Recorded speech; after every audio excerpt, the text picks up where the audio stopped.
लोकसभेच्या निवडणुकीत भाजप दाखवणार एक आणि करणार दुसरंच। शिंदे दादांना लॉलीपॉप। गिरीश महाजनांनी बोलता बोलता आतली बातमी फोडली। असले काय नसले काय शिंदे दादांना कोणीच विचारेना। सूरज चव्हाणचा पुन्हा प्रवेश। अजित पवारांना खबर नाही तर युतीत लढायचं की नाही हे शिंदेंना माहित नाही। नेमकं घडलंय का? सब कुछ भाजप हे सध्याच्या घडीला राज्यातलं चित्र आहे। तिकडे सरन्यायाधीश असणारे भूषण गवई हेच राज्यातील सरकारचे अनेक वाभाडे बाहेर काढतायत। मात्र तरी सुद्धा निवडणूक आयोग ढिम्म पडलाय। दुसरीकडे राहुल गांधींनी एल्गार केलाय, पण तरी सुद्धा निवडणूक आयोग सुस्त आहे। आणि आता तर भाजपच्या संकटमोचकांनी थेट महायुतीतच बॉम्ब टाकलाय। पुढील काही महिन्यातच राज्यात स्थानिक स्वराज्य संस्थांच्या निवडणुका होऊ शकतात। लवकरच या निवडणुकांबाबत निवडणूक आयोगाकडून घोषणा होण्याची शक्यता। या पार्श्वभूमीवर आता घडामोडींना वेग आलाय। महायुती आणि महाविकास आघाडीमधील सर्वच घटक पक्षांनी आपापल्या स्तरावर निवडणुकीच्या तयारीला सुरुवात केली आहे। स्थानिक स्वराज्य संस्थांच्या निवडणुका आम्ही महायुती म्हणूनच लढवणार आहोत।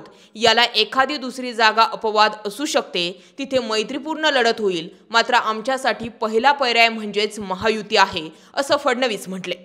मात्र आता दुसरीकडे भाजपाचे संकटमोचक अशी ओळख असलेले गिरीश महाजन नाशिकमध्ये बोलताना महापालिका निवडणुकीबाबत मोठं विधान करून गेले। तिथे गिरीश महाजन असं म्हणतायत, युती झाली तर नाशिकमध्ये 100 पार, नाही झाली तरीही 100 पार, असं गिरीश महाजनांनी म्हटलंय। गिरीश महाजन यांच्या या वक्तव्यामुळे राजकीय वर्तुळामध्ये चर्चेला उधाण आलंय। त्यामुळे आता राष्ट्रवादी अजित पवार गट आणि शिवसेना शिंदे गटाचं टेन्शन वाढलंय।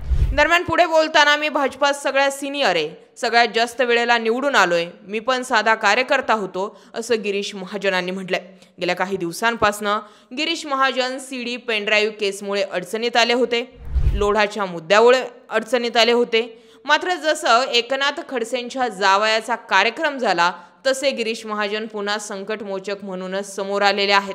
आता दरम्यान या सगळ्या घडामोडी जर बघितल्या तर नाशिकमध्ये केलेलं वक्तव्य हे गिरीश महाजनांनी नाशिकपुरते लिमिटेड ठेवले असं नाहीये। भाजप एकीकडे युती करणार म्हणतंय तर दुसरीकडे असले काय आणि नसले काय आम्ही पुढे जातोच आहे, तुमच्यासाठी कुणीही थांबणार नाही हा मेसेज सुद्धा देण्याचा प्रयत्न करतायत। आता तिकडे अजित पवारांचा विषय सुद्धा तितकाच खोलात गेला। आता बघा ना, अजित पवारांना काही दिवसांपूर्वी हकालपट्टी केलेल्या सूरज चव्हाणला कधी पक्षात घेतलं याची माहितीच नाहीये।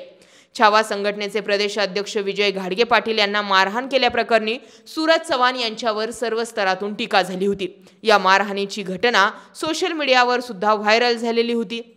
हे सगळं बघितल्यानंतर अजित पवार यांनी सूरज चव्हाण यांना पक्षाच्या युवक संघटनेच्या प्रदेशाध्यक्ष पदाचा राजीनामा देण्याचे आदेश दिले।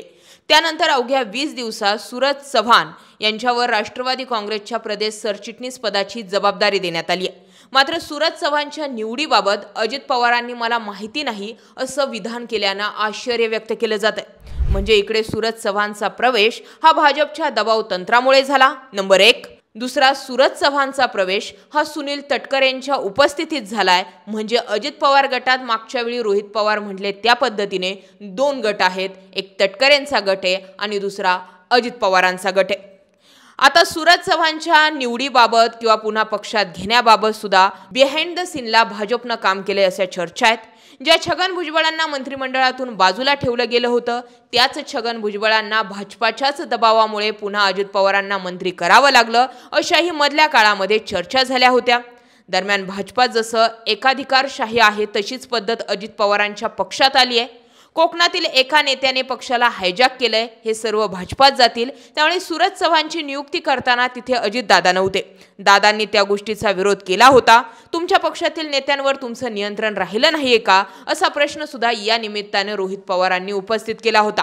असो, जे घडलंय त्यातून हे समजतंय की सब कुछ भाजप। त्यामुळे आता असले काय आणि नसले काय शिंदे आणि दादांना विचारणारं भविष्यात कुणीच नसेल का, हा प्रश्न मात्र शेवटाला उरतोच। या मुद्द्याकडे तुम्ही कसं पाहता कमेंट सेक्शनमध्ये व्यक्त व्हा। व्हिडिओ मुद्दा आवडला असेल तर जास्तीत जास्त लोकांपर्यंत शेअर करा आणि आपलं चॅनल आवर्जून सबस्क्राईब करा।